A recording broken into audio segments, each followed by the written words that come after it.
Hello everyone, it's your boy Sav. We are recording the finals of NPL, which is a tournament for PokeGermany.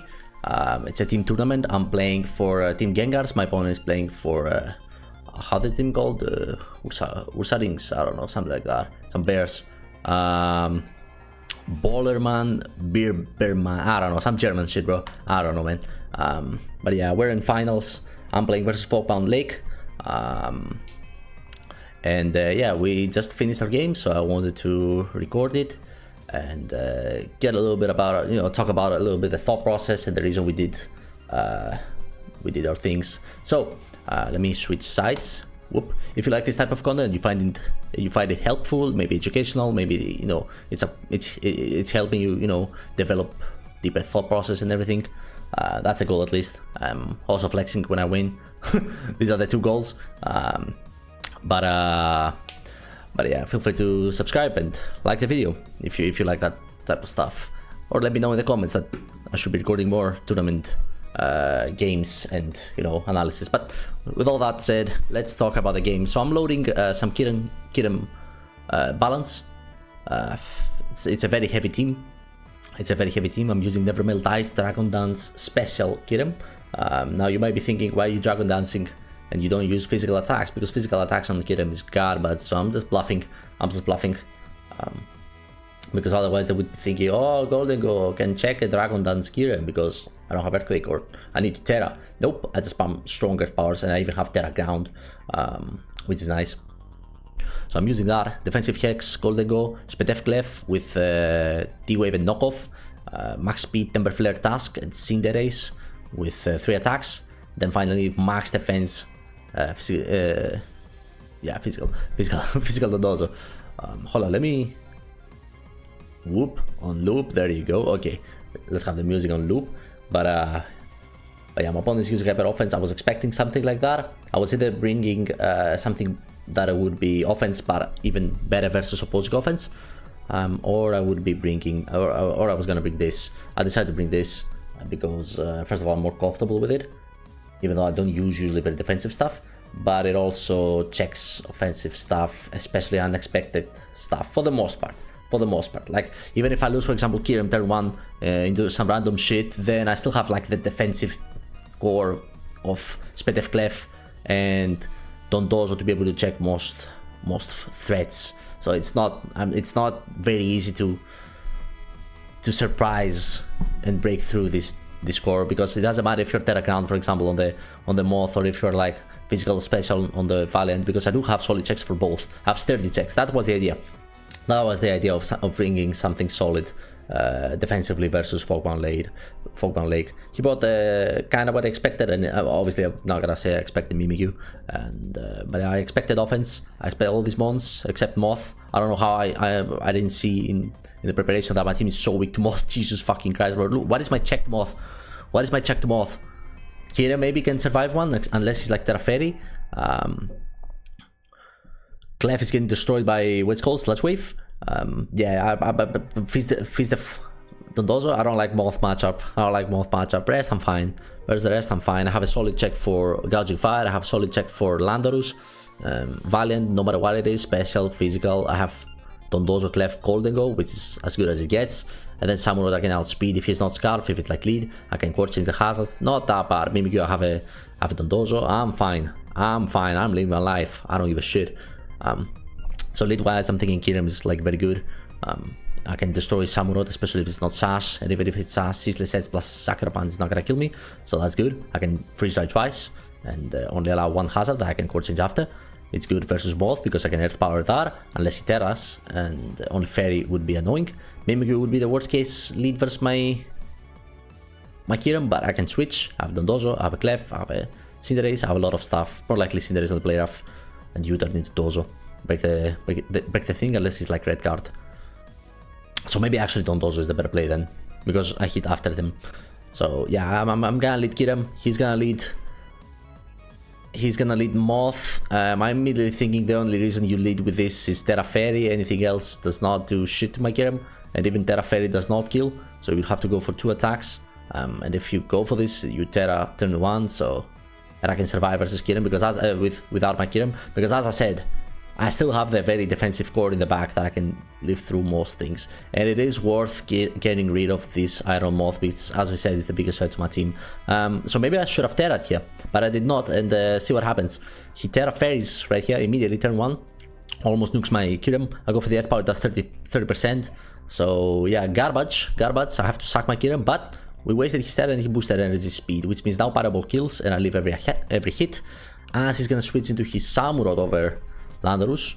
I even get a little crit, but I have to scout for Scarf, Razor Shell, or Aqua Care, whatever it is. He crits me, doesn't matter very much. I double switch to my Landorus because I know his choice Scarf, the way he played it. Otherwise, Samurott on Cinderace, especially max attack Cinderace, is not a play ever because I can just shoot an out versus you. Aqua Jet is not gonna do any damage. So I'm thinking Scarf Samurott locked into Aqua Cutter, which means he should switch versus Dondozo, which means I switch into my Great Task expecting the Landorus or a Ceaseless Edge. You're not gonna click another Aqua Cutter versus Dondozo, right? So Great Task is a good mid-ground right here. And I click a safe Ice Spinner. This is a very defensive Landorus set over fast max speed. Even if he was fast max speed, what is your switch to Ice Spinner into Headlong Grass or whatever, like Mimikyu? Moth can live, I guess. Aqua Cutter, Samurott can come in maybe and do like 50% with the Cutter. Like it's not Ice Spinner is very safe for me. And Great Task is not needed to check anything because I have the max defense Dondozo in the back. So we're good. So we go for that. He even takes a little bit of Helmet, and this is basically dead. And then this is the most important turn of the game. This was a risky Terra by me. This was a very risky Terra by me because if you click Fury Dance, I'm screwed. I lose my Terra, I lose my task, GG. But it's such a big reward getting rid of these Terra'd Moth that I went for it anyway. I don't know why he clicked Sludge Wave. Maybe he thought it's a good mid-ground versus Cinderace to come in, right? Like Cinderace should be, in theory, my switch. So he wanted to hit it as hard as possible, I get that. Like over something like Fury Dance or Dazzling Gleam. That is way better for them. But at the same time, I think Substitute or Dazzling Gleam was fine. Fury Dance, I get it, it's not easy to click. I mean, because you're already doing a prediction right here. You're already predicting the Cinderace, so you're risking being staying in. So yeah, I don't love that Sludge Wave. Terra was great for Sludge Wave, and like I thought he might Sludge on the Cinderace switch, but I thought it's a too aggressive play for no reason. Like you get a little bit more damage on the Cinderace, you get a 2 KO, but you're still forced out. So there's that. So I don't know. But this worked out perfectly. Thank God he didn't Fury Dance. So yeah, this worked out very well. I can grass the Moth. Wing condition is gone. So this is nice. This is very nice. Hold up. He goes Mimikyu. I prioritize getting rid of the Disguise and the red card possibly. And he's some sort of utility Mimikyu set. He gets Cinderace in. He even leaves the Pyro Ball somehow. And double status me into Destiny Bond on the Cinderace. So this sucks. This Mimikyu basically killed my whole Cinderace and waste my task. So there's that. But it's fine, I guess. I've been out-teched. And I keep getting out-teched. Look at this shit. Look what happens. Look what happens, bro. But yeah, I still have the defensive call that I was talking about. Hex on the kill against Lando, as I go Clef on the Ceaseless Edge, but he predicts me and goes for the flip turn. Good play by them. Couching Fire comes in, wastes the boost energy. I have a solid as Dondozo, and he's not even outrage, he's Dragon Claw, so this is a very safe switch for me. I'm gonna do a little bit of damage with a Liquidation, and I'm forced to rest, which means he gets his Landorus in and can click either Taunt on the Sleep Knot, either Earth Power Spam versus the Fist of Dondozo, maybe Rocks, maybe just plain U-turn, which I guess is aggressive as fuck, but good play by them. I was expecting, instead of Lando to come in, I was expecting Valiant to come in and anchor me. Hyper offense like this would very much value anchor. So there's that, but he didn't do this. I go, again, very safe switch. And he doesn't predict, he predicts me to stay in and be greedy with my Clef, but I just made the safe switch. And I get rewarded with burning the turns and getting a little bit of damage on the Couching Fire, putting in range of my Hex Golden Go after D-Wave, which is really nice. Which, as you can see soon, it gives me a lot of value. Sleep Talk into rest, unfortunately, Liquidation would have been clean as fuck. But I get my Clef in versus this, It leaves both Moonblast and whatever they maybe had. Close combat right here. As I Moonlight. Like Moonblast would have been clear as fuck, I kill this, but then I wouldn't be able to kill my Clef, which isn't a big deal, but it is a big deal now because he can get Anchor. He can Anchor my shit. But I can predict the Anchor and go to my Golden which leaves 2 knockoffs easily, which is really nice. So I get the T-Wave in with safety on the Gouging Fire, and then I predict them to double switch. Now, Hex is a small chance that he doesn't kill the Gouging Fire. I do have a little bit of investment, so most of the time, like 90% of the time, I kill Gouging Fire unless he has like HP investment. But usually on boosted energy, it means hyper offense. It means very offensive, which means like no HP investment. But if he did have an HP investment, then that sucked for me.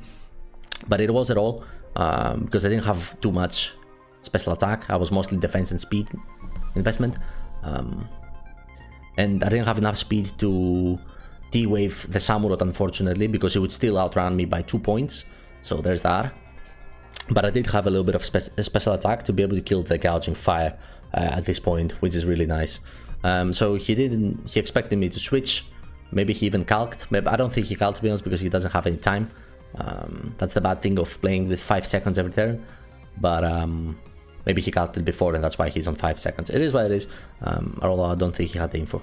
But yeah, he doubles into this, and then I know I leave Ceaseless Heads plus knockoff from Iron Valiant, but I didn't stay this time. I went into my Dondozo to rest it again, and now I went Clefable because it leaves both close combat and knockoff. He unfortunately crits me right here, which sucks, but it forces another close combat. Knockoff is not gonna kill, and you would have to play very aggressively. And even if you did play very aggressively, I can still recover because I leave I leave knockoff twice. So yeah, Golden was quite safe for me. Maybe even better play than going Clef in the first place, but Clef was also quite safe right there. But yeah, now I decide to stay with my Golden versus the Samurott to kill it because I'm outside of range from the Valiant, as you'll see. So I can recover spam. And Gouging Fire is in the range of my Hex most of the time, so all I have to do is click it, and even if I don't get somehow at all, and he gets like the 8%, then I can just revenge kill everything with my Dondozo. So yeah, this was a pretty interesting game. My opponent had like some really nice decks. The Mimikyu, he expected offense, so offense would... If I brought offense with how Lucha that I was expecting, then I would have been screwed by this Mimikyu. This Mimikyu would have destroyed me so badly. Like, this was anti-offense, like, easily. Scarf Samurott, Gouging Fire, that can get a sweep, Cast a Blunt, this was anti-offense, but thankfully I brought the defensive approach that I thought would match very well versus something like this, and it worked out perfectly. Gordo destroyed everything as usual, and then Clef plus Dondozo walled pretty much the rest. I basically played like 5 or 6, like Kirin was dead immediately, but at least it burned out the Terra. Turn 1, which means I could defend with my Terra against his. So yeah, this worked out great. Basically, I won all my games in this tournament.